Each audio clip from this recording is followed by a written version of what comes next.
ఈ రోజే డౌన్లోడ్ చేయండి, మీ ఫేవరెట్ షోస్ చూడండి. అమ్మా నిషా, తనని తప్పుగా అనుకుంటున్నావమ్మా. లేనిపోని కోపాన్ని చామంతి మీద పెంచుకోవద్దు.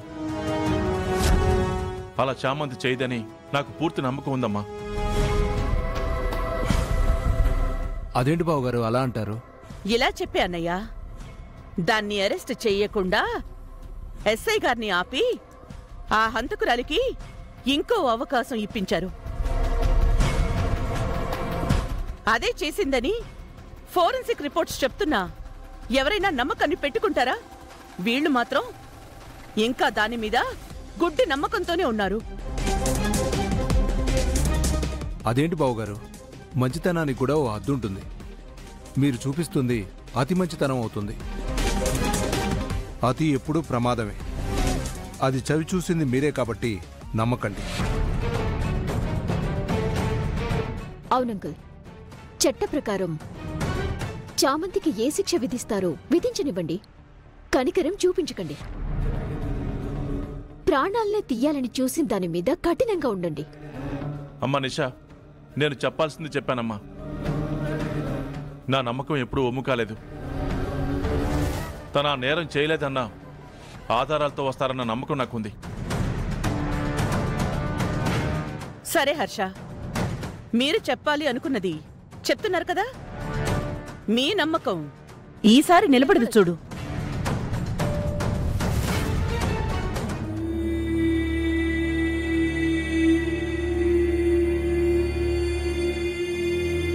సార్, మీరు అడిగిన టైం అయిపోయింది. చామంతి ఎవిడెన్స్ తెస్తుందన్నారు కదా, తెచ్చిందా? అసలు ఇక్కడ ఉంటేనే కదా ఎస్ఐ గారు మా అంకుల్ ఇచ్చిన అవకాశాన్ని వాడుకుని ఎటైనా జంప్ అయిందేమో చూసుకోండి. అమ్మా నిషా, అలాగే అనిపిస్తోంది అంకుల్.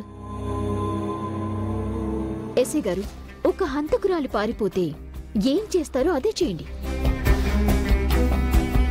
షూటెడ్ సైట్ ఆర్డర్స్ కావాలన్నా మా డాడ్ క్షణాల్లో ఇప్పిస్తారు, తీసుకోండి.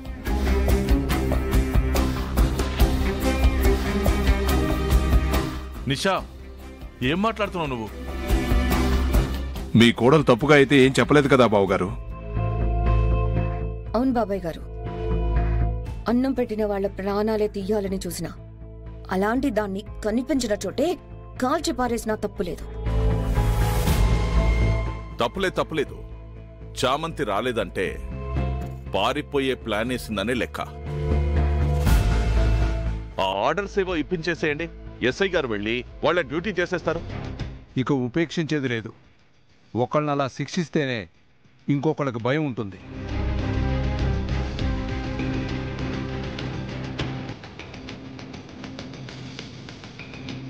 ఇక టోటల్గా ఈ కేసు నా మీదకు రాకుండా నేను తప్పించుకున్నట్టే.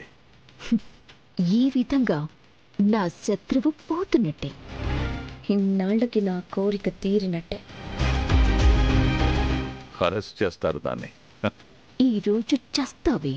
చావు చామంతి, చావు. చెప్పాక కమిషనర్ గారు, మా బావగారి మీద అటాక్ జరిగింది. ఆ హంతకురాలు పారిపోయింది. ఎక్కడికి పారిపోలేదు నేను.